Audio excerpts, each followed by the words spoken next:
main opposition coalition in Sudan signed a power-sharing deal, paving the way for transition to civilian rule in the country.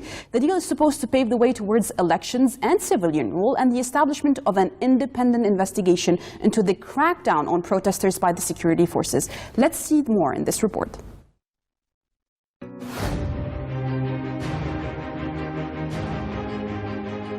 Sudan's ruling military council and civilian opposition alliance have signed a landmark power-sharing deal.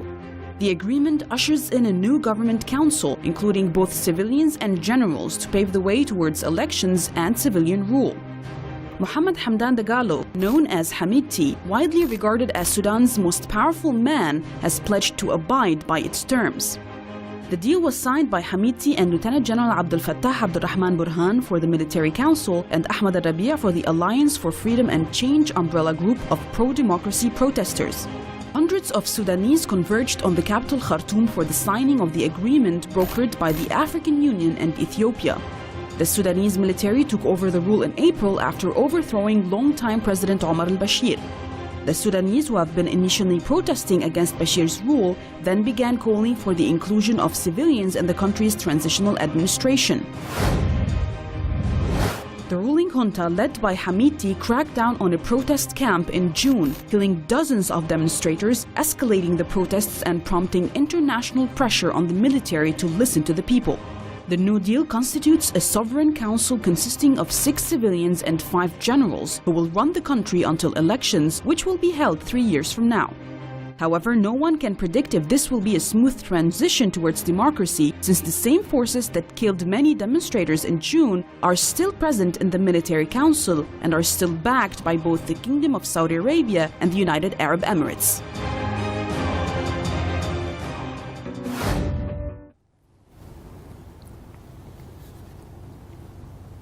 Well, to talk about the topic with us from Belgrade is Mr.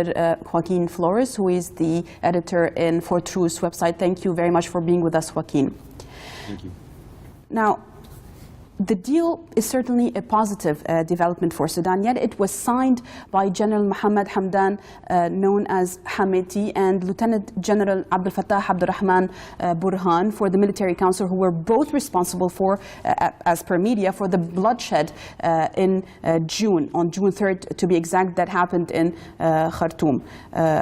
Who will be held responsible for the civilian deaths now, since the deal states that there will be independent investigation for the crackdowns that happened against the protesters?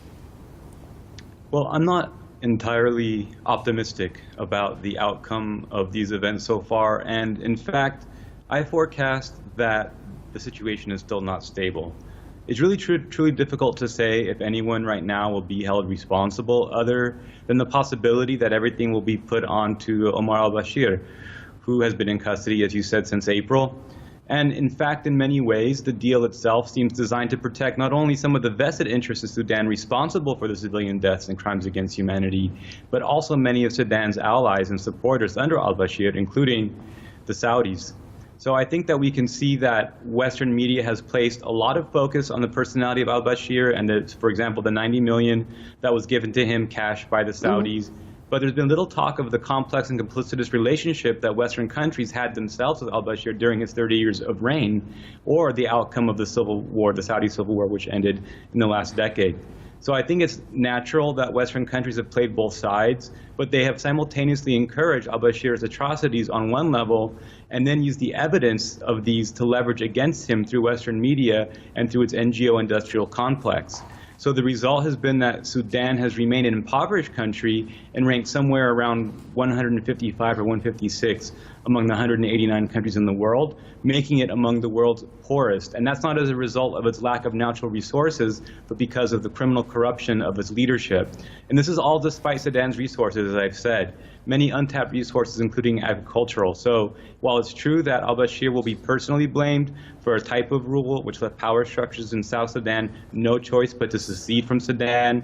As a result, there was the creation of South Sudan in 2011, and Sudan lost much of its oil resources, which have contributed to stability as well. Well, it seems to me that the Sudan scenario is turning bit by bit into an Egypt one, especially that we now see al-Bashir being prosecuted for theft. That's it? That's what they are going to prosecute him for? Right. It's similar in terms of out with the bad, in with the bad, or meet your new boss, same as the old boss. In those ways, very similar. Even though the change of power appears to be taking place within the framework of mass protests, there's little evidence that the real social and economic demands of the protesters will be met. There's little evidence that the mass protests themselves are the real impetus behind the power change. Rather, they seem to be a convenient excuse for a deal that was made behind closed doors that involved the African Union, that involved bordering countries, and including across the other side of the sea, Saudi Arabia. So I think instead we should look at Sudan's suspension from the African Union, the economic pressures on it, and the problems caused by al-Bashir's heavy-handed tactics. But really its relationship with Saudi Arabia remains intact. So it seems clear to me that Hemeti intends to maintain or increase Saudi Arabia's efforts in the country. But there's another angle to this. We know that Sudan deployed forces to assist Saudi Arabia in its campaign in Yemen. It's unclear to me at this time whether al-Bashir wanted to maintain or lessen that support. So maybe Hemeti intends to maintain or increase support to Saudi Arabia's efforts in Yemen in some way, other than those might be because part of that deal, as I read yesterday, but part of that deal is when it actually is put in action, the $3 billion that was in the forms of aid that was promised by the Kingdom of Saudi Arabia and other countries like the United Arab Emirates will go into effect. So that's also held a lot of question marks for Hemeti as well.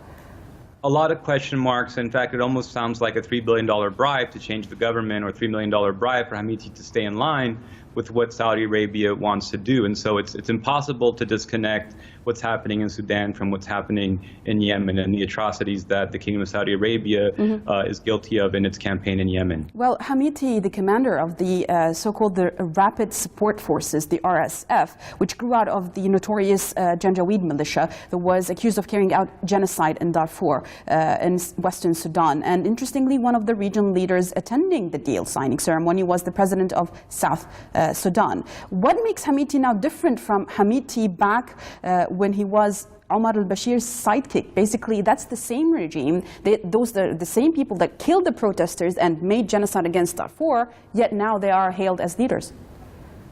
So put yourselves in the place of these protesters, and Western media has been hailing the arrest of al-Bashir in April as if this was a big move in the direction of democracy. But now we're hearing there's not going to be any significant real changes for a number of years to come, and that the same players that were propping up, at least in the Middle East, the same players that were propping up the former government are still the same players propping up Hemeti today. So there's nothing different now from Hemeti today than Hemeti yesterday. It only appears as though he's not al-Bashir himself, which makes him ideal in his control in terms of his relationship with military forces and the relationships that he was able to build among power elites in Sudan while he was al-Bashir's de facto, let's say, #2 man. So I think that Hemeti has been evaluated. I believe that in the final analysis that he's understood as a self-interested pragmatist who is willing to simply make a better deal than his predecessor. So there's a sense that he's not of course, as people in his history with the Rapid Support Forces were considered to be somewhat ideological, involved in a highly sectarian campaign, engaged in repression, mass repression, crimes against humanity. But in terms of he himself, he seems to be a self-interested person who's personally motivated, which is no more or less noble, but it means he can be reached. The question, I think, remains reached by who? Joaquin, that's the issue here. I mean, the UAE and Saudi Arabia had supported Omar al-Bashir until a coup was set against him, and then they supported Hemeti, who was a psychic, and now they push Hemeti into the absolute bigger picture of Sudan. I mean, why did the UAE and the Kingdom of Saudi Arabia want Bashir out of the picture in Sudan if they're just going to get the same people, the same remnants, the same regime, and probably maybe have pushed forward better with Omar al-Bashir, knowing that man for the past 30 years plus? What's different now? Well, why did they push with that coup? Yeah. Well, I think that, in fact, it's possible. You have someone in power for 30 years who created a totalitarian state, who really led a campaign that led to the fracturing of the country and its further impoverishment.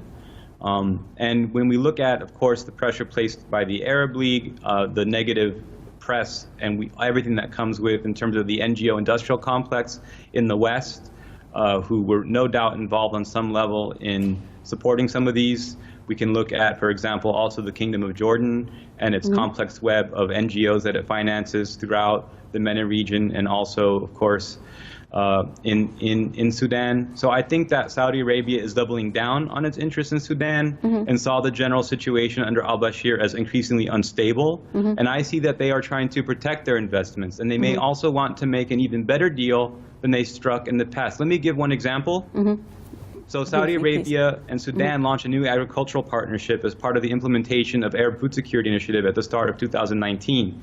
And so I see Saudi Arabia is investing in Sudan's food production market and wants to protect those investments. Arab states would, in theory, reduce annual expenses on importing food products from Sudan, which exceeds billions of dollars. So Sudan would also exploit its agricultural lands, measured at more than 200 million acres, of which only 20% are now being used. And it's really Saudi Arabia, among all countries, that is investing the most in this. So Sudanese officials have pledged to resolve previously, before the overthrow of the government, or the arrest of al-Bashir, we should say, Sudanese officials had pledged to resolve. And we could actually, Joaquin, raise more questions about the deal that also was struck with Omar Bashir himself to only prosecute her for theft, not for something else. But I want to thank you. That's all the time that we have. Thank you very much, Joaquin Flores, editor at the For Truth News website, for being with us. Thank you very much for your contribution. And thank you for watching the MidEaStream. Please watch us again next week for more.